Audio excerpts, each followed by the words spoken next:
Hey y'all, I'm Sunny Shell, and tonight we're going to discuss atheist activism. So sit back, buckle up, and let's get to the sunny spot on Skeptic Haven. Hey everybody, welcome to the sunny spot, and I want to welcome Randolf RIchardson. Hey. Hello. Thank you for inviting me to be on your show. I really appreciate it. Well, it's been a hot minute since you've been on the show before, so I'm really excited to have you back. We had a lot of fun the last time you were on, so thank you for coming back. It's a pleasure. Always willing to. So today, what I really want to talk about is atheist activism, and atheist activism in particular with you and what you're doing. So the first thing is, tell everybody about you. Who are you? Okay. Well, my name's Randolf RIchardson. I was born in Vancouver, British Columbia, Canada, and I've been an atheist all my life. My parents had the firm view that raising children, it's important to leave it to children to decide when they're older whether they want to get into some kind of religion. So they didn't want to bring things into my childhood that would be interfering with it. And they thought religion is kind of a big one that does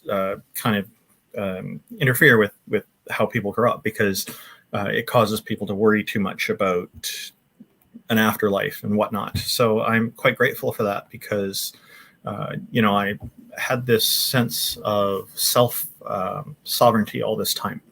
A sense of who I am, to be myself. And so I think this is an important part of being an atheist, is that in a sense we have no choice but to be ourselves, unless we choose to be someone else. But then again, it's still our choice. We're not being imposed on by somebody else trying to tell us how we're supposed to live and what we're supposed to eat and different aspects of our lives. We're not micromanaged, in other words. So I really enjoy having these freedoms, and I always have. And when I see people are adhering to certain principles that seem quite unreasonable to me, and the only reason they're doing this is because other people are telling them they should, because of some stories that were written a long time ago, that makes me feel sad, because I feel like they've given a lot of their time and dedication to something with really good intention, to something that they didn't have to. And they could very easily have put all that time into something else for their own personal development instead, that could have benefited them years later, that now they're catching up. Many people who left these ideologies. And religion isn't the only one like that, but with the atheism activism that I'm doing, I specifically focus on the atheism demographic here in Canada. We're trying to, I should say not trying, I say we are ending the stigmatization in the best possible ways that we can. And we're also pushing back against anybody's attempts to vilify atheism as a demographic, because when somebody says, oh, this whole demographic has a certain characteristic, even if they've only observed it with some people, they're definitely not observing it with the entire demographic when it comes to something like atheism. And atheism is probably one of the most diverse demographics in the world, because it's all over the world. And there's so many people who aren't part of believing any kind of deities. And so they don't have this magical figure to look up to decide how to live their lives. They're just making the decision on their own, or also with the help of society and friends, which religious people do as well. But it's just the deity component is out of there. And I use the term deity to be inclusive of gods and goddesses, because I find when people talk about God, they're excluding the possibility of goddesses right off the bat. Yeah. And if we take a look at polytheistic religions, there's a combination of gods and goddesses, including Buddhism, Asatru, that's one with Odin and Thor, the Hellenic polytheism, which is Zeus and Aphrodite and whatnot, and Hinduism has a whole bunch as well, and the list goes on. Yeah, so. Absolutely. I'm actually really glad that you do that. That you, I hadn't even thought of it that way. But when I was a practicing Buddhist, I used to look at the bodhisattvas as deities in a sense that were, that stayed back to kind of help us reach enlightenment. And one of my favorite was Kuan Yin, the goddess of compassion. And, and I still really like her as a mythical figure. I still look at that. I think it's fun to look at that stuff from as a myth, from a secular perspective. It still kind of makes you, reminds you to be thoughtful and caring and compassionate. But I don't hold any actual belief in it anymore. But it's kind of cool that you do that. Go ahead. You go ahead. I was going to say, one thing I wanted to ask you about, though, is can I talk quickly about Guan Yin for a moment then? Yes, first? Please. So yes, before we move on, so Guan Yin is one of the most prominent and most popular deities in Buddhism. So is the Happy Buddha. And you probably remember walking into temples. I've done this with friends, and you're first greeted by this Happy Buddha, and there's the little places for the incense right in front of him. And then you go one way into the garden, the other way toward more deity statues, and there's Guan Yin right there. Mm-hmm. These are two of the most well-known deities, so they're kind of almost like a pair. Yep, absolutely. Yeah. And there's others. There's White Tara, and that one falls more into the Taoist tradition, but it still has a big place in Buddhism as well. And it's fascinating. I actually really love secular Buddhism. Just as a mindfulness practice, and sure. But I think it's very important to remember to ground ourselves in logic and reason, and those are okay, okay to look at for the fun aspects, or to remind yourself to be caring. But children love danger. Exactly, but there's always danger in anything that's not rooted in reality. So I think it's important to do that. But one thing I wanted to ask you about. Yep. So in the United States right now, we are faced with such a pull towards theocracy. We're really recently being really pulled. Is there anything like that going on in Canada? Because I know that Canada has a lot of very conservative provinces. But is there kind of this sense that what goes on in the United States is going to trickle into Canada, or do you guys feel pretty secure in how things are going for you? The yes and no is the answer to that question. It's multifaceted.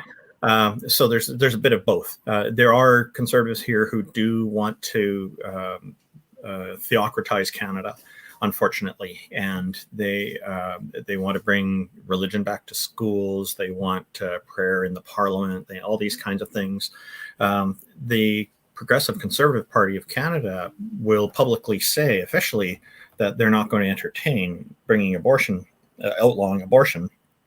But in the same breath, they also say they're not closed to entertaining private members' bills, which is where somebody gets sponsorship from one of the elected politicians to bring forward new laws and bring them into the legislature here. So the desire certainly is there, because there are lots of religious people here. Most of the religious people that I know here in Canada are okay with people practicing religion on their own, and we don't see this phenomenon where generally we don't see it where people are choosing to exclude family members and not have friends with people just because they don't follow the same religion or don't vote the same way. These are generally considered to be more private matters for people here, which is something I really like. And I notice in the US that there's many parts where it's not considered a private thing, and people can get quite vicious. It's quite polarized. See, we have 5 major political parties here in Canada to vote for in our federal elections. So we don't see the polarizing effect. There's some people have trouble picking, for example, between the federal Liberals and the federal NDP, because a lot of the views are very similar. They want a lot of the same things. They've got some significant differences as well, but for the most part, they're quite similar. And we don't have term limits, so it is possible for someone to be prime minister for more than 2 years. That'll be significant for U.S. audience members, because I know politics in the U.S. is very limited, maximum 2 terms for president. And sometimes, the way we look at this from here, we see a president like Obama or somebody else who's been in power for 2 terms. Sorry, not 2 years. I meant 2 terms, for 2 terms. And they're suddenly they're gone, and it almost feels like they just need another term to really get things on the right track. And I wonder if the term limits should be increased at least maybe to 3 terms or 5 terms or something like that. But anyway, this is something that Americans have to get sorted out if it is an issue. But here there is this pressure. There are people who will regularly vote for the Progressive Conservative Party, which to me as a name sounds like an oxymoron. But they used to be known as Social Credit, but they definitely have these kind of right-wing views, and they definitely favor Christianity and whatnot. See, in 1982, what was added to our Canadian Constitution is our Charter of Rights and Freedoms. And our Charter of Rights and Freedoms ensures that everybody has the right to freedom of religion and freedom of thought and freedom of opinion, freedom of expression, and on like that. Freedom of expression includes freedom of speech, obviously. So there's all these different kind of rights people have, and it's one of the great things about living in Canada. And these rights don't apply only to citizens either. They apply to everybody who's in Canadian borders. We also have a section of our charter that prohibits cruel and unusual punishment. And there's another one that ensures that everybody's equal and receives equal benefit of the law, regardless of sex, sexual orientation, religious affiliation, or none at all. And the list goes on. And so this is why, because of those 2 things, this is why abortion can never be outlawed in Canada, because it would be a violation of our constitutional charter rights here. It would be deemed as cruel and unusual punishment to force someone to take their pregnancy to term, and it would also be discriminating against people based on a normal medical condition. And so this is so to me, when I see the abortion precedent-setting case Roe and Wade in the U.S. being overturned at the Supreme Court level, I felt very sad for the future of the U.S. because to me that looks like that amounts to a step toward bringing back human slavery.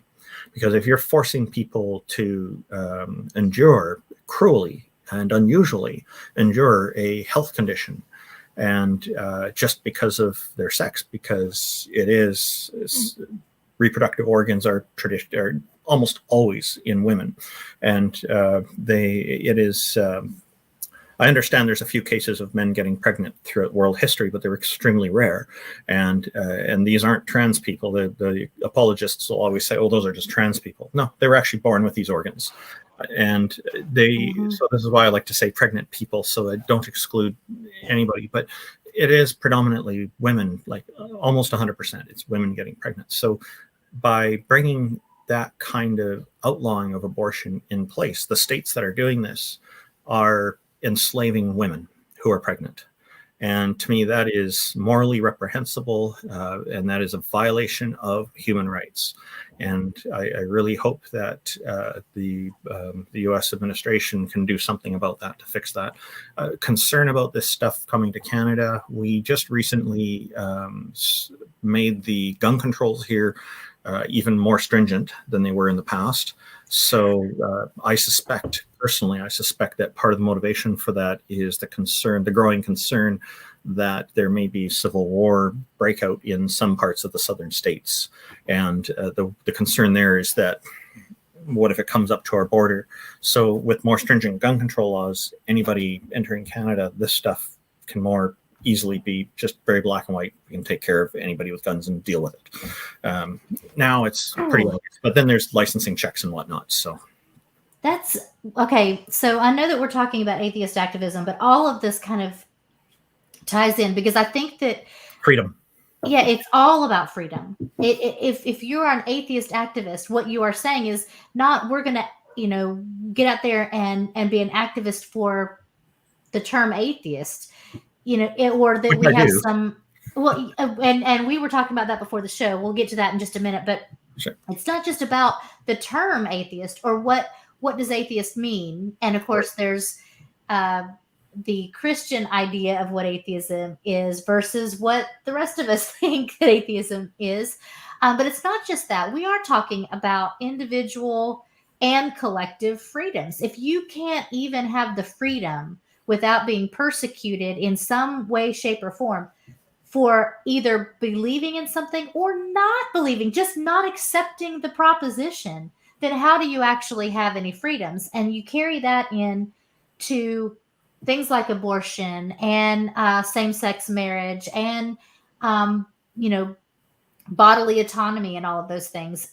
But what really interests me about what you just said was that your country passed a law because they're concerned about the possibility of a civil war breaking out in at least parts of the U.S. I said that I suspect that's the reason.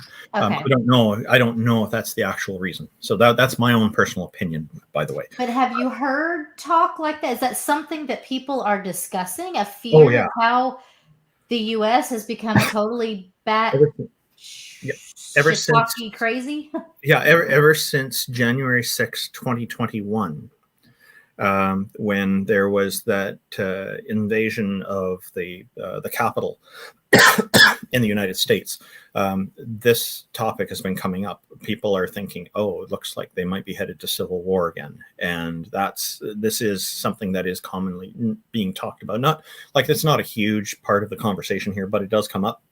Whereas before that, people weren't really, "Oh, maybe, I don't know." But now it's like the attitude is, it looks like a very realistic possibility. Look what happened on January 6th. You know, that sends a pretty strong message that, you know, and we're concerned about if there's a civil war, what that means for people. And that means that a lot of people are going to get seriously hurt. A lot of people are going to die, and all of it is unnecessary. So, and many people are proponents of that attitude of fighting back, and you see people carrying the Confederate flag around. In February 2022, there was an illegal protest here. It lasted for about a month, and then it dwindled on for a while, but it dwindled away, fortunately. But they came with a bunch of trucks and claimed that there's no freedoms in Canada. They were exercising their freedom to be here to protest publicly, claiming that there's no freedoms. How ironic is that? Right. And it was about 3.5 weeks of protesting before they finally got removed. And that happened because they were doing illegal things. They didn't have permits, and they were setting up all kinds of things. They were blocking the streets. They were violating noise ordinances in the streets. Like, for example, I remember somebody on the radio talking about this. They measured some of the condominiums in the streets, where the city streets in Ottawa, where people were in their trucks blasting their truck horns. Now, these aren't regular car horns. These are truck horns, which are much louder. Their windows were closed, and they did sound level measurements and found that even with the windows closed, multiple trucks blaring their horns, some of the noise still gets through, and the noise decibel rating was pretty close to that of a gas-powered lawnmower cutting the grass. So that's with the windows closed. That's a lot of noise. And those truck horns, when there's a lot of them, the noise, it compounds and builds up. And so it's, and I'm seeing Beej Price, another Canadian here. Hello, Beej, and hello, everyone in the chat, in the audience. Thank you for joining. She's mentioning poor pets and people. Yes, the animals are particularly affected by it because they really don't know what's going on. Like, people can comprehend and understand because we live day to day with these things. For pets, they probably don't understand that this is, so it probably even more scary for them than it would be for a child it can be explained that, oh, that's a truck outside. There's a bunch of trucks doing this. So, but how do you explain that to your cat or your dog or your bird, right? So, or your goldfish. And weren't a lot of them it wasn't like Canadian truckers. There were some Canadian truckers, but a lot of them were American truckers coming up. Is that not correct? It was both. I don't know what it was, but I think it was about close to 50-50. The donations definitely were close to 50-50.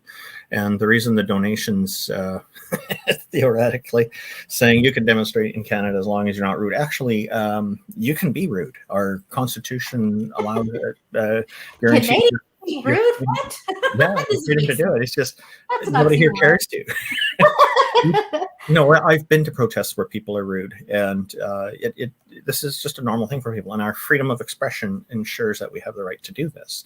So you can say rude things, you can yell rude things. When I was at a protest many years ago, there were some racists came from the U.S. and they were promoting white supremacy. And so I went there. I thought, okay, I'll be one of about 300 or 400 people who got who were going to object to that. And then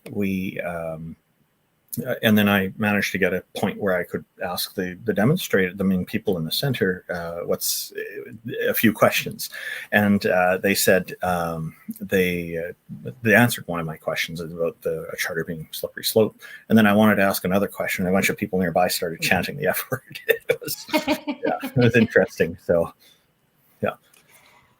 So Can you just give me 1 sec? I'll be back in about 10 seconds. Is that okay? Yeah, absolutely. Go ahead. That's fine. For those in the chat, he was talking about those truckers in Canada. Well, all that was going on. So my son is in the Navy, and we were traveling through DC. We had gone to pick up our grandson, and we were going to spend some time with him. And on the way back, we ran into that whole trucker thing going right through DC. And they were just like circling outside of DC.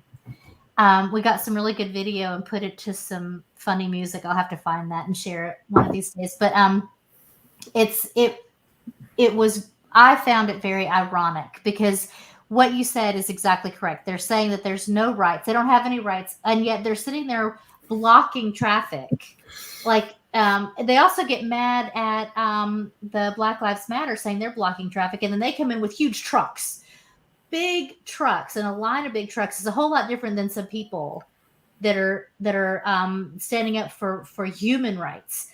I don't know. It was bizarre and made no sense to me. Yeah, one of the arguments that they'll use is that it's a real, for it to be a real protest, you need to be inconveniencing people, and I don't think you do.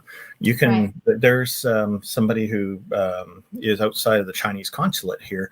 The Falun Gong group, and which is a really wicked system, by the way. Don't be fooled by it. They believe in UFOs and space aliens as well. This is the part that's not so well known, and that's not the awful part. The awful part is just fun to mention. But the awful part is that they have taken Buddhism from its early times, and they've taken some extreme ideas and exemplified them, and they've also added to it as well. And what they believe is that in a multi-level afterlife, the more that you suffer here in real life, the higher position you'll be in the afterlife. So there was a case in China where somebody had taken their relatives, their close family, and I think a couple of their friends, and they chained them down in their garage and they tortured them to death. And so China's cracking down on the groups that are from Falun Gong that are doing this sadistic stuff against people's will, and also against the Falun Gong groups that are trying to interfere with the political system because that's illegal in China. Everybody knows that in China. Does it make it right? That's a different question altogether. But if you know that this is the law and that you're going to get punished severely for doing it, well, you know what you're getting into in a way. So the Falun Gong protesters here are outside the Chinese consulate. They set up their stuff on the sidewalk in front. They don't block people's path. They're not blocking traffic. They have their big signs. You can see them. And that's been going on for years here. So people do have the right to protest here, and they're doing that. And there's not a problem. The Chinese consulate doesn't like it. Sure, they make complaints, but these people are in public land, not private property, doing this. And so no problem. And they're getting their message out. Now, there's people who are taking sympathy on them because they're seeing things differently than I am. But, and I disagree with them, but I still support their right to protest because that's right. Part of it. So these people protesting now, the money that got confiscated, is the justification for that here is this is foreign money because the U.S. is a foreign country, even though we share a border. Technically, it's foreign. So we are because we're not the same country. And because close to half. It was a little over half of the donations to that protest were Canadian, but the lesser half was from Americans. And because a significant amount of the money donated is from a foreign country, that becomes a national defense issue. And so we're looking at, okay, the money has to be confiscated until a determination is made on what to do, return the money or take it and use it for helping victims or whatever. So that got confiscated and there were big complaints about that. And then they moved to some Christian ministry in the US that took the money instead and funneled it through. So they're just going to end up getting confiscated as well. It's just the same thing again and again. But it's the whack-a-mole game is right. What this is. There were also, there's a trailer full of guns that was confiscated. 3 trucks, I think, were found bringing in all kinds of weapons and ammunition and bulletproof vests. And I think there was some archery equipment there too. Wow. So that all got confiscated. And I think that was probably the real precursor to making our gun control laws more stringent here. And this was brought in from the US somehow. So it did get through the borders. So our border checks have tightened up a bit as a result of all of this, I think. So yeah, I don't blame you guys at all. It's kind of disheartening to hear. We have kids who are literally being killed in schools, but we can't seem to tighten up our laws.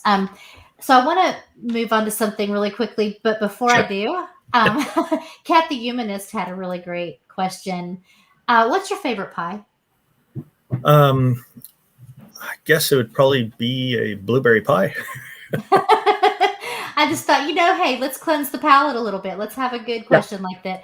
KCA Randy asked, told me to ask about the progress on the garage. The garage. Oh, probably means the studio here. That's somebody else has called it a garage as well. So thank you, KCA Randy. Yes, it is. It is moving along. You can see we've got lighting installed and windows installed, and oh, nice. But we've got so we've got the walls up and the ceilings up, but and you can see we're using proper plywood, not that wafer board that once it gets wet it kind of starts falling apart because we want it to last. Yeah, these materials cost a bit more, but it's well worth it. And we've got the roof on already, so as you can see, I've done some electrical. We've got some of the wiring done already, but I've got a bit more to do yet. We've got part of the subfloor built, and then I still need to put walls up and carpet and whatnot, insulation first before the walls. So we're getting there. So thank you very much for your interest. Yeah. And finally, probably Wes, I would imagine, wants to know why are Canadian geese so hateful? I don't know. They are. They do seem to be a bit temperamental. Yeah. Are any geese not? I mean, I find cats to be more friendly and they don't always have the best reputation. Yeah, well, my cat's pure evil, so we're just. I love that cat. I'm in an abusive relationship with my cat because I love him, and he will give me just enough love to keep going, and then he'll hurt me. So okay, I'm in an abusive relationship with my cat, and I'm okay with that. Okay. Back to atheist activism. So sure. when all I have to go by is the US. And so okay. There's been a lot of things that have been going on. I talked earlier a little bit about some of the things that we've been feeling, this push towards theocracy. Another thing that's recently come out is our entire separation of church and state is being completely decimated recently. I mean, there was recently a law out of Maine, or a court case out of Maine, where if you have public funding, it can now go to religious schools. And then there was something else that just went through today, and it was right there in my brain, and then it stopped. I think it was about prayer, it was about the coach. There was a football coach who was praying with his athletes, and it was contested. Every other court said no, that violates our separation of church and state, and the Supreme Court just overturned off of that. So I think that there's a big push right now. I think we're seeing where our rights as individuals can quickly erode. It takes a long time for us to fight to be granted those rights, but they can change in the blink of an eye. And I think that can also happen in Canada. I think for you guys, it's a little bit more, it's a little bit harder because you, like you said, you have more of a diversity. But the biggest thing is anytime we take anything for granted, if we're not careful, if we're not vigilant, we could suddenly wake up one day, as we are seeing right now, and have those rights stripped away. So I want to know how you feel about that. The problem that I see with Roe and Wade is not with Roe and Wade itself, but the problem is with it not being enshrined in the Constitution. It's been left as a precedent-setting case for this time. And I feel like the politicians have done a disservice there by not making it part of the Constitution, like after it's been useful for such a long time. Why hasn't it been brought into the Constitution?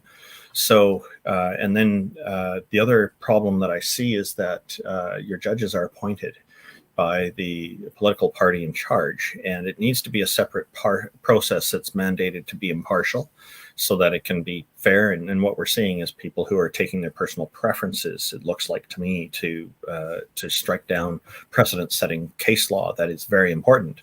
It doesn't seem to matter to them that there are things that are the primary parts of those law to do with, and I haven't read it yet, but my understanding is that privacy for a person's medical records, for example, are protected under this law. Why isn't this put into privacy legislation? You know, like here in Canada, we have very strict privacy laws to protect people's medical privacy and other sensitive private aspects. And like a business here cannot export information about a client to another country outside of Canadian borders, even if it's encrypted, unless they get explicit permission from their client to do this.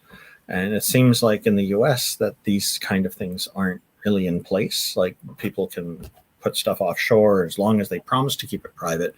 That's sufficient. And the problem there is another government in another country has a jurisdiction to go in and access that information if they want to, depending on their laws, right? So that's, to me, I think that where the big misstep is in the American system is that these things were not escalated to become part of the Constitution.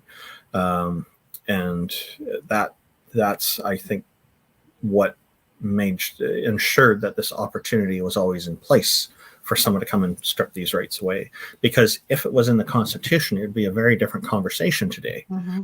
Sure, the case law can be struck down, but the Constitution would still stand. You want to change the Constitution, that's going to be a bigger thing. Any state making these laws, they're not able to do it because the Constitution says you can't do that. That's where they'd be at, and that would be much stronger. And so, of course, the part where things fall down is if you've got a majority political party who've been elected and they want to change the Constitution, they can do it. But, you know, so no matter where we are in the world, we're always under this risk. So definitely the risk is here in Canada.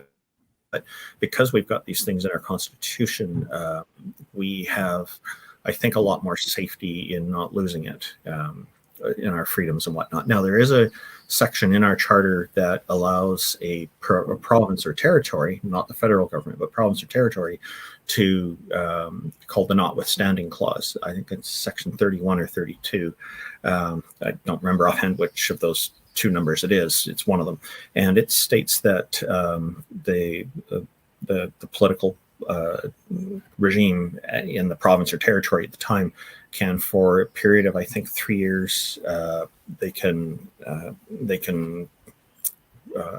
temporarily put a number of our charter rights on hold. Now, I'm against this. I want to see this removed from our charter, and I am talking to people behind the scenes to try to make that happen. But the political will is really hard to find on this one. And the Conservative Party doesn't have it. I have talked to them as well. So it's all the other parties that I'm trying to get that going. So once we have that out of there, then Section 2 and 7 and 15 that I mentioned earlier of our charter won't be able to be suspended for any period of time. They have to do it, I think, 3 years or 5 years at a time. And then they have to vote explicitly again to renew it. So with a new party coming in, they think of this as a safeguard. I think this is a ridiculous system that has to be removed. So that's one thing where we need to change it. But this would be temporarily removing our rights. It wouldn't be permanent. And again, our rights are nationwide. And because of the way we're structured, we wouldn't have a situation where one province or territory would outlaw abortion and would be able to put in some kind of law saying that you can't go to another province or territory to get it. Whereas we see this in the US, like Georgia had this draconian law a few years ago, 99 years in prison if you get an abortion or you assist someone getting an abortion, even if you drive them to the clinic or if you do the operation or you're a nurse or something. And so it also had some provision in there that if you went to another state to go get it, country, you'd still be violating Georgia law and they would still be able to prosecute. It was ridiculous. So, yeah.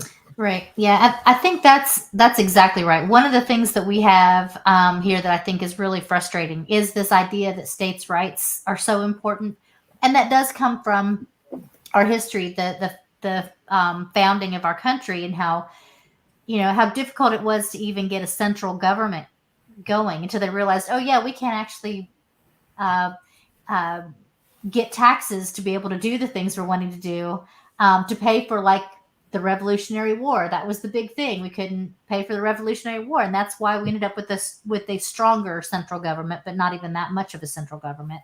The fact of the matter is, just like you had mentioned slavery earlier, there are, when you look at states' rights, if one state in our country is allowed to own slaves, whereas another state says, we don't think that that's right, we don't have a unified country then, because if a person does not have rights in one state but they have rights in another state, it's like having a separate country. It doesn't make any sense. And so the central government should be enforcing rights that the majority, the democratic system where you could have 60% of people who think that owning slaves is okay and 40% don't, where they don't override the rest of them, because the central government is looking at what is best for the people. And we seem to have lost that in our system. So there are provisions here in Canada where provinces and territories can make certain changes to the federal laws and do it differently in the province or territory. Like there may be speed limit, for example, can't be over a certain amount, but certain flatter provinces and territories with wider roads might be able to accelerate that, make it a bit higher so that it can handle the higher speeds. These kind of things are okay, but when it comes down to rights legislation, we do have a Human Rights Act and the Bank Act and things like that. That's all at the federal level, and the rest of the provinces and states can't override that kind of stuff. Whereas I see in the US, the structure to me looks like the states have more autonomy than what provinces and territories do here in Canada. Right. Yeah. It doesn't make a lot of sense. Yeah. Honestly, it doesn't make a lot of sense. I think that's part of the problem. We did talk about freedom a little bit. Yes. And I just wanted to say that I didn't mention it, and I want to make sure this point gets through, is that freedom I see is an intrinsic part of atheism. It is just part of who we are. We're not, because there's nothing in atheism that restricts us from joining a religion. We're not prevented from that. And there's nothing exclusionary about it. It's so like the definition. You're okay with going back to atheism, right? Yes, I guess so. Yeah, so. Oh yeah, that topic. Yeah. Yeah, I went off on some really interesting tangents there, and I like talking about that. The whole idea that people need to conform to a certain moral standard and whatnot is very common with religions, but with atheism, it's just not there. And, you mentioned about how the Christians will have a certain idea of what atheism is. And yeah, there's very often many of the apologists are seeing it through a lens of conformity, where people are expected to conform to certain kind of standard of living, ethical standards and whatnot. And so that's something that needs to be clarified. And that's why we are part of the activism, and what we're doing with Canadian Atheists is to educate on the definition of atheism, the baseline fundamental of it, meaning we don't believe in any deities. Now, there are people who, for themselves, will say it means more than that, but that's just for them. And that's fine. People are free to do however they want. That's the beauty of language. But when most of the time when people are talking about atheism, what we know for certain is that that person doesn't believe in deities. Now, they may take an anti-theistic view and say there absolutely are none. A consequence of that being they don't believe in deities. So the fundamental baseline is what we're presenting and promoting. And I find that this is also helpful in our activism because when I've explained to theists, this is our approach, we're not a threat to you. We're not trying to say, get rid of religion. We don't want to rid the world of religion. It's not what we're trying to do. What we're trying to do is make sure that atheists have the same rights and opportunities as theists. We want to remove that arbitrary wall, that divide, and see society be able to get along without having to worry about this kind of stuff. And I'd very much like to see that be the case in the US, also politically, I think is important. But my focus is on the atheism aspects here.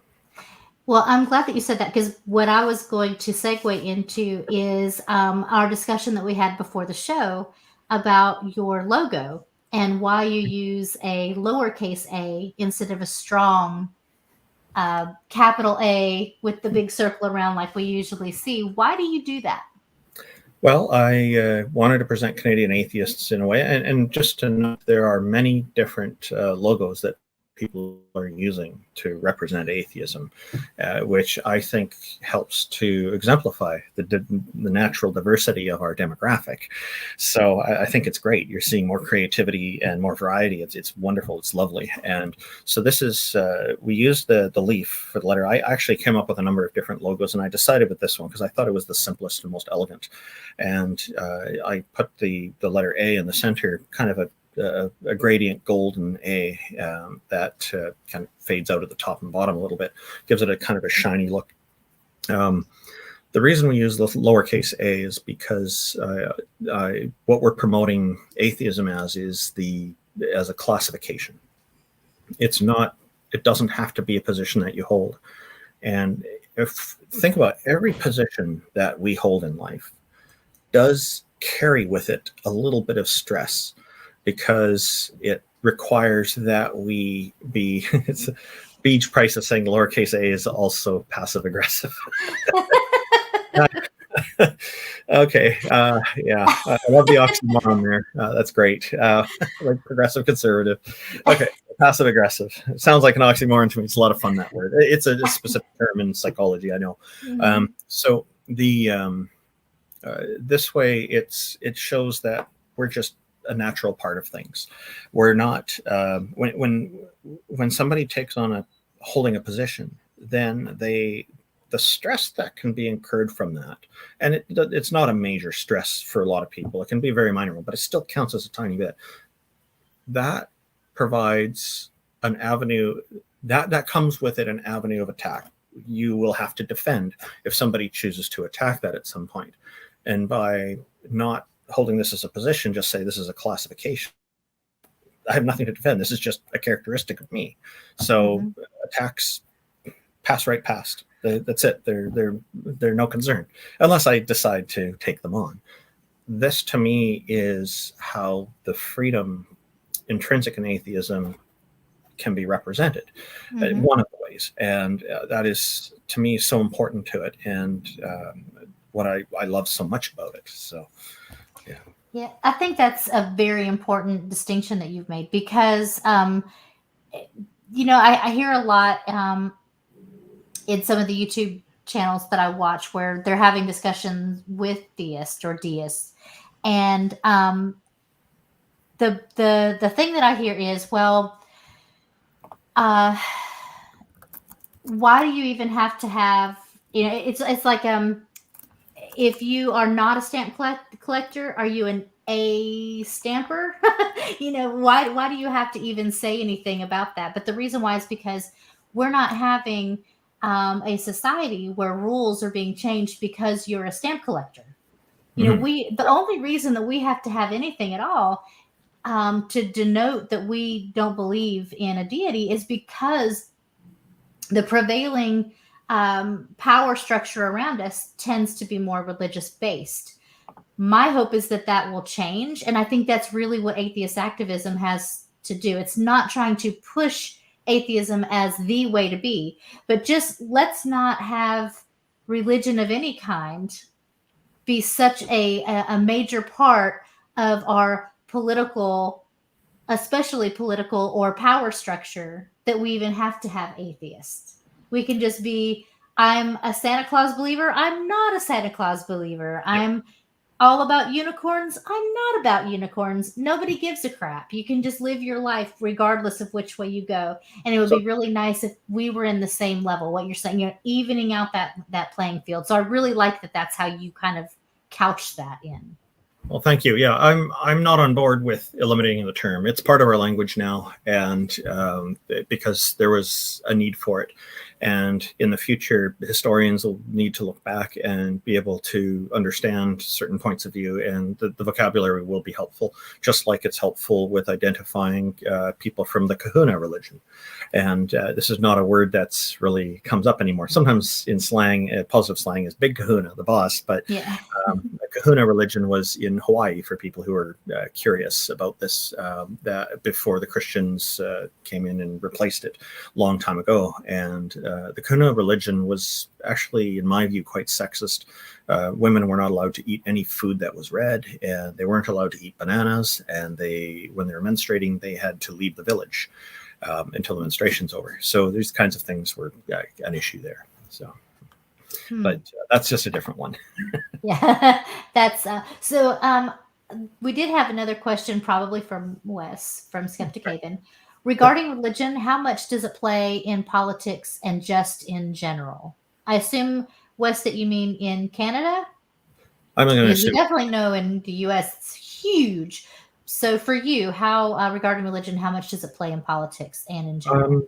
It doesn't as much as we see in the U.S. It's significantly a lot less, but it is an issue that does come up. There are blocks of voters who prefer to vote for a person who's religious here still.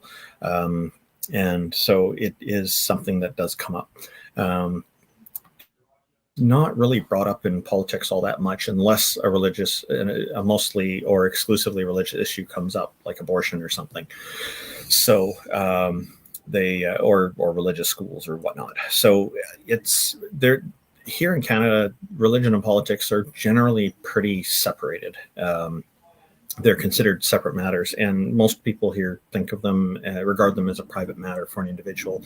I have many friends who are religious, and many of my religious friends know many atheists and people from other religions, and so it's not a problem. We don't go to each other's church services and stuff like that, and I think they probably won't come to the atheist gatherings that we're planning to put together sometime this year. And but aside from that, the rest of this stuff is fine.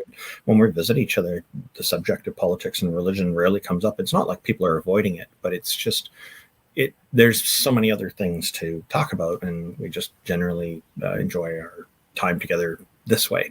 So because there's many different reasons to have friends in the world, and it doesn't have to be centered around one or two issues. So you're making me want to move to Canada a whole lot more. I'll be an expat. Actually, I almost was. I had even I had found 2 provinces that I was thinking about. I had gone through the testing. I had an immigration attorney, and then I met my husband, and all that stopped. And I often tell him, I should have just convinced you to go up there, because I would really love to be able to have that, where religion and politics aren't really as strong as they are. I mean, I live in like uber butt crack of Trumpster land, and it stinks. It really stinks to live here. There's some really good things, though, that I really love about this area, but we have those.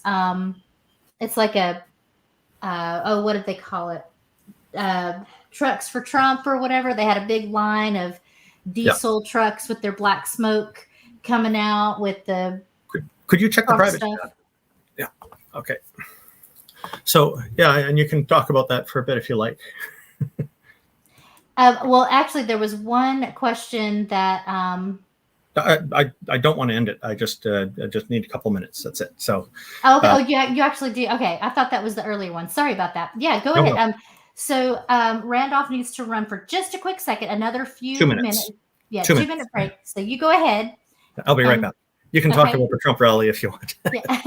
I'll talk about my Trump rally. There we go. So where we live here, he was talking about the Confederate flags and how that's a major thing. For where I live, literally the ass crack of Trumpster land, we have big lines of the dually trucks and big trucks on big wheels with the black smoke pumping out, and they actually have Trump flags. They have the Don't Tread on Me flags, and they have the Confederate flags.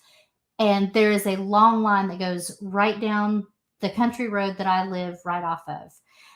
So when I say I live in it really is. It's like 98%. And it used to be 98% conservative.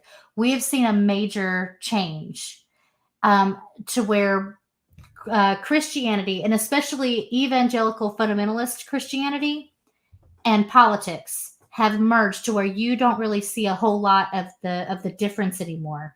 And in fact, you see Trump almost being looked at as if he's a god. And that really makes me wonder about religion anymore.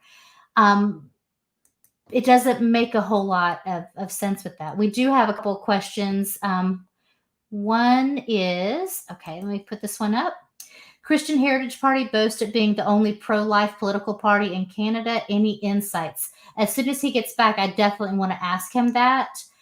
So we'll hit that one. And we also have another one for Beach Price that I want to get to. So we will get to that. And really quickly, I want to go back on something. I tend to use my hands a lot. And someone earlier mentioned about my hurt hand. So yes, I have an x-ray tomorrow morning. We're going to see if it's broke. So we're just going to say it's strained. Okay. We're not going to go for a broken thing. We're going to go for strained. But thank you for the person in chat who was concerned about my hand. I saw that earlier. I appreciate it. So yes, we definitely have some issues in America that I think are quite different than Canada. As we're seeing, as we're talking with Randolph about this stuff in America, that line between religion and politics has definitely shifted to where we are seeing our rights eroded, and we're becoming much more of a theocracy than we ever have before. And part of that reason is that as we were so focused on so many of the crappy things that Trump was doing when he was in office, at the same time, he was going in and throwing hundreds of judges into state places, and then also into the SCOTUS. And so now we're seeing the results of that. So what can we do to try to combat that? I think some of the biggest things that we can do is we need to get out the vote. We've got to get out the vote, because now that SCOTUS ruling has moved things to the state, which is ridiculous, but it's moved things to the state. We need everybody out there voting. And we are so gerrymandered that we're going to have to go far, far more left to be able to even get a moderate position. What is the Don't Tread on Me flag about? We get that at the Trucklet Parade of Grievances. Okay, so the Don't Tread on Me flag, that was actually from the Revolutionary War, where we were saying, don't tread on my rights. The right wing has hijacked that. And now the Don't Tread on Me is, it started with the, what did they call them? Tea Party, the Tea Party movement. And it's basically just a way for, they're basically saying that government is treading on their rights, and that we need to have less government and more states' rights.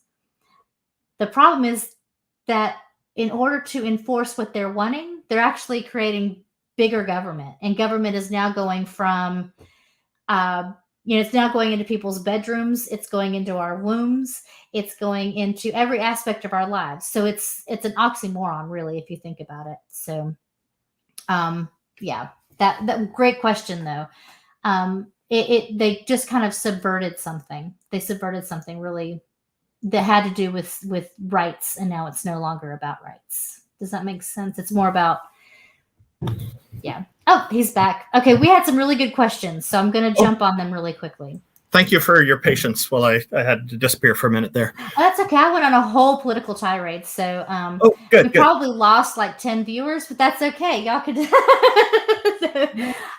So James Wolfe asked, Christian Heritage Party boasted being the only pro-life political party in Canada.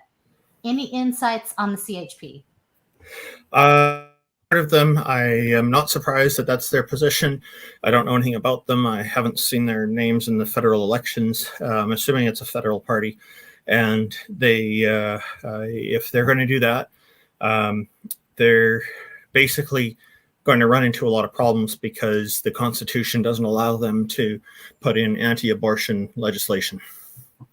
I love that. I want that for us. Yep. Another one comes. I want that for you too. Yeah, thank you. Well, slavery is illegal in Canada, so that's what part of that would be as well. So Beach Price asked, "What is the latest polling for numbers of nuns in Canada?" Oh, that's a great question. This term nuns always sounds to me like Catholic nuns, but I see it here, and nuns are basically atheists. So the last time I read some statistics for BC, the province I'm in, it was 57%. Wow. Would qualify as and then they put a bunch of different terms and agnostic and stuff because they're trying to make sure the politically correct people don't get missed. But this all belongs under the category of atheism. And so sometimes people are trying to use the word nuns or agnostic when they really mean they don't believe in any deities, which is atheism, because they have this idea, this impression that the term atheism is like a bad word. And so this is the stigmatization that we're working to end. And that's why I'm so adamant about correcting terms like nun and I'm not saying Beach Price is wrong. She's not. But I mean, it's people are free to use whatever terms they want, but I will use the proper terminology because I want to make sure that we're all inclusive. And the atheism demographic is huge all over the world. So. Yeah, now I think in the U.S. it's a little bit different. The nuns here include people who just say that they don't subscribe to any specific organized religion, but it doesn't mean that they don't believe in a god or gods. So non-religious is the term that would come to mind for me for that. So right. I guess there's different ideas and this is a problem with diluting the terminology this way. And a lot of times people will say it's all or nothing. They can only be part of one group and not another. But the thing is, like, there are plenty of people who are both agnostic and atheist. The agnostics don't know if any deities exist, and the atheists don't believe. So the significance difference there is knowing or believing. Exactly. Yeah. And knowledge is a subset of belief. So, basically some people say it's the other way. Yeah. So for me, it's, I can't know for sure that there isn't a God somewhere, like the teapot. Celestial teapot. Yep. Celestial teapot. Exactly. However, give me a definition of a God, and I may have an actual hard atheist point on it. I may make a positive claim that God does not exist, depending on what the definition is. So I think you can be on a spectrum of atheists, depending on what the person's definition is. Well, atheism, if you don't believe in deities, then you're an atheist. You just don't believe, right. There's no spectrum there. You can imagine a spectrum if you want to say, like this argument comes up that I don't care for, but it is kind of popular. The Dawkins scale is not properly representative. It misses some categories. So I don't ascribe to it. I don't consider it to be helpful enough because I'm not included in it. And so anyway, so it's not a complete spectrum, unfortunately. But someone just mentioned that. But let's see. what was I just saying before that? So I've got a blonde moment going here. Well, we're talking about whether there's a spectrum and about the Dawkins scale and all of that. Yeah. And then the term that people will sometimes, the explanation I've heard put forward sometimes is that they believe a Christian believes in one less God than the Christian. Mm-hmm. And so this is, of course, addressing monotheism specifically. So that's one issue right off the bat, but it's a minor one. The main thing for me is that it's starting to kind of take the term atheism. It's applying a particular scope to it. So to say you don't believe in the Christian God doesn't necessarily mean you're an atheist. You could believe in Allah. You could believe in the Hindu deities. You could believe in the Buddhist deities. And you're still not an atheist for that reason. So when they come along and argue that Christian is an atheist to all other religions, now they're kind of muddying the water, so to speak. Mm-hmm. They're not wrong. It's a correct statement, but I don't find it very helpful, and I find it mostly seems to antagonize the theists who you're talking with, and I don't have an interest in doing that. We run, and you're talking about definition of a god or a goddess. What's come up in the fortnightly stream that I host on my channel every 2 weeks. Nightly. Some people told me that fortnight it's turned out to be, and the schedule was educational to them. Senior moment. I say to Iron Charioteer, I'm in denial about my aging. It's not working out as I'd hoped, but that doesn't stop me from denying it. I think it's important that that we be clear on the terminology and try not to accept dilution of it, because people very often tend to do that. And what this starts to do is it invites people to start sowing seeds of division and say, okay, you're this type of atheist, but not that type, or you're that type and not this type, as if there's some formal types. I prefer to leave it as a free and clear playing field where we just don't believe, and everyone's got their own individual stuff on top of that. Everything's incidental to it. It's just, it's like the classification of color. Something is on the color spectrum. It is, we can detect with our vision. If we're colorblind, we can't detect as many of these colors, but and most people can't detect ultraviolet. So you look at moths and butterflies, the wings will look completely white, but there's actually some ultraviolet spots on some of them. And so there's basically a color is something that's completely neutral. It's not saying that any particular color is good or bad. And this is how I see atheism is similar to, it's just another classification like color is. That's actually a really good point, because honestly, it's not really a problem for atheists. If we say we're an atheist, we're an atheist. Yep. It's really when we engage in conversations with theists. They start engaging us into this thing, and we start putting ourselves into these pigeonholes that we really shouldn't have to worry about. So that's a really good point. I like that. We have another question. Just a sec. I say reject it and be free. Don't resist it, reject it. Reject it outright. Resistance, great stress. Rejection, you're just moving on. So I will say we are 3 minutes after the show, and but this has been such a great, easy-going conversation. I've absolutely loved it. So I want to ask one more question from the audience, which actually is from it was directed to us. I thought it was Skeptic Haven. It's Iron Chariot. Would you be in favor of promoting an atheist or non-believer awareness month? And do you think world governments might support that? That's a very interesting question. Now, I did start something years ago, but I don't favor this kind of stuff. I don't think it's necessary. I think we just need to be better to everybody. It's an idea that appeals to a lot of people because they want for us to not be thrown under the bus, so to speak, all the time. Don't want to be vilified, don't want to be stigmatized. So that's totally understandable. I did start something like this a long time ago called, a number of years ago, called Atheist Appreciation Day. And the link for it is just in the, I'm just going to post it into the live chat right now because I can do that. And let's see, there we go. Oh, you beat me to it. Thank you. So, okay.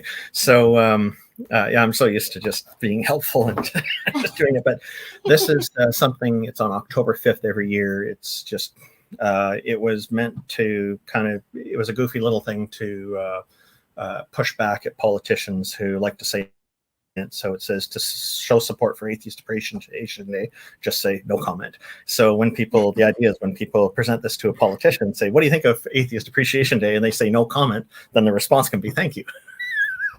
That is really cool. I like that. But if we take a look, we'll see that there's a number of different events already being put forward. Let me see. We have on February 1st, there's no hijab day. February 12th is Darwin Day. March 21st is ACA, Atheist Day International. That's from the atheist community of Austin. March 23rd is Atheist Day. That was an atheist coming out day. I believe that was started by the Atheist Republic. May 1st, first Thursday of May is National Day of Reason. September 30th is International Blasphemy Rights Day. October 5th is the one I mentioned just now, Atheist Appreciation Day. October 19th is Openly Secular Day. December 9th is National Secularism Day. So, in answer to Iron Chariot's question, there are already many, many of these out there. So, and I think that's a great thing. I hope that one day we don't need any of that, but for now, that's a great thing. So, okay, so Randolph, what would your closing comments be for Atheist Activism and the show? It could be about anything. We have run the gamut. My goodness, we have talked about everything. Well, I just wanted to say that I was going to get into this. There's you mentioned a goddess, defining a god or goddess. This came up on this fortnightly stream a little while ago. Somebody tried to define God or goddess actually as all of nature. So I think it can get kind of crazy if we leave it wide open for people to define a deity in an untraditional sense, because normally there's some kind of superhuman controlling power. They have some partial control or complete control of everything, and this works for all the different deities of different religions, including the polytheist religions as well as the monotheist ones. And that's kind of what we're looking for. And I suspect that's probably what you meant about any definition of deity. Yeah. So. Good. So, closing thoughts on atheism. Well, I think because freedom is an intrinsic part of it, what we end up with is people who are more naturally inclined to having to deal with how do we decide what's moral, what's ethical, what's the appropriate way to deal with other people and interact with people and dealing respectfully with people. And so there's a couple of things I promote in this vein, which is one is that I encourage people to be their own leaders, people to because leaders, no matter how well intended they are and how hard they try to accommodate everybody, it's an impossible thing because people have different needs and wants. So we really need to depend on ourselves. So there's nothing wrong with being your own leader, deciding for yourself what you want to do with your life and focusing on that. If you want to pursue something that some religion might consider a sin, as long as you're not hurting anybody without their consent and willful and informed consent and all this kind of stuff, I really don't see a problem with it. It's and neither should you. That's the essence of freedom, I think, in a society when you're living with other people. There's a bit of give and take, but I think it is possible for us to find ways for just about everybody to really benefit the most in society. The other thing I promote is that it's a new thing I've been working on, and it is the idea of a minimal amount of respect for everybody, no matter what. And this is how I've lived my life. I was thinking back on it. I should really kind of share this idea. So the idea is that it doesn't matter how vile and horrible a person is. The justification for assuming that they are deserving of a minimal amount of respect is that they are conscious, they have a consciousness enhanced by memory. That's a fantastic thing in the universe. It's quite rare throughout the observable universe, as far as we can tell. And, because of this, there's always that potential for people to change. And if we do this, if more people did this throughout the world, because there's a lot of people who don't, then, decades later, the world can potentially be a much greater place, I think, because it can help to encourage people to develop their own personal character and their own personal life experience in much greater ways. And we can be more open to better life experiences and better interactions with people this way. And that's what I'd really like to see happening in the world. And I think that when we're dealing with, from a standpoint of atheism, it's a wide open slate. It's a completely blank slate if we want it to be. And we don't have arbitrary rules that we have to follow. And it just all works really well. I hope this is of interest to you. I hope I've not rambled on too long here. No, that was perfect, because you just hit on something that's very near and dear to my heart. And now I wish we had a whole other hour to go. We don't. So I will just say this. I'll come back. Yeah, there you go. You have to come back now, because I will say this. My overriding kind of mantra is that, and it does come from my days as a Buddhist and my love of the mythical figure of Kuan Yin, is that idea of compassion, that the only way we can solve societal issues is by looking at it through a lens of compassion. So if you look, like you said, the most horrible, horrific person, people do terrible things out of suffering. And it can be suffering from mental illness. It can be suffering trauma that was undiagnosed or untreated. There's all different reasons why people do horrible and horrific things. And mental illness can include psychopathy. It can include all kinds of things. And instead of looking at it from a judgmental, if we actually looked at it as trying to solve the root problem, imagine what we could do. Imagine the Hitlers that we could change. Mm-hmm. Or at least minimize their effects if we actually looked at it that way. So, bam, Randolph, you have just hit something with me. I'm wishing we had more time, and I'm not going to let us do that. I'm going to try to stop it. So what I will say is thank you so much for coming on the show. And for all of you, if you want to see more great content like this, first of all, check out Randolph's stream, because he is fantastic. He is absolutely fantastic. His information is in the description. If you like the content that we have, subscribe, hit the bell, share, all those good things, because that really does help. It helps our algorithms. That's a big help to us. If you want to do something more, consider being a Patreon. So I want to kind of shout out our Patreons really quickly. Right now we have Kathy Cotton, Cindy Plaza, Bryce Aroni, Jena, Deborah Grace, Aaron, Phil, and me. And so if you want to be a Patreon, patron from Patreon, I want to tell you that you could end up having a really great perk. What we're working on is you guys being able to come on, patrons being able to come on and ask a question of our guest. Be a part of the show. We'll give you the link. You can come on and ask your question. So if you thought, gee, I really wish I could have talked to Randolph today and I had a great question, think about becoming a patron, and then maybe you can ask a great question. Think about also all of the other shows that we have: Secular Soapbox, Women Atheist Unloaded, Sandbox Debates, One Good Reason, and the Bible Says What. And let me take a quick look at what we have coming up on our shows. We have... on this Saturday, we are looking at the possibility of a whole topic on abortion. We have next Saturday, we're looking at healthcare. Let's see. We have some really good shows coming up, so be sure and check out the rest of them. I want to thank our producers, Wes, Phil, Kat, and I'll thank myself because I'm also on there. And our booking team, Aaron and Shane, because they do some flipping amazing work. If it wasn't for them, we wouldn't have Randolph on. It was Shane who contacted me, Shane Bolowitz, right? Yes, absolutely. Yeah. They're awesome. So in the meantime, if you, while you're waiting for our next show. I like your whole team, by the way. I approve of your whole team. Thank you. Yeah, we have a great team. We're flipping awesome. And y'all need to be a part of this. Watch all of our shows. They're awesome. And in the meantime, while we wait for our next show, remember to always think critically. Good night, everybody.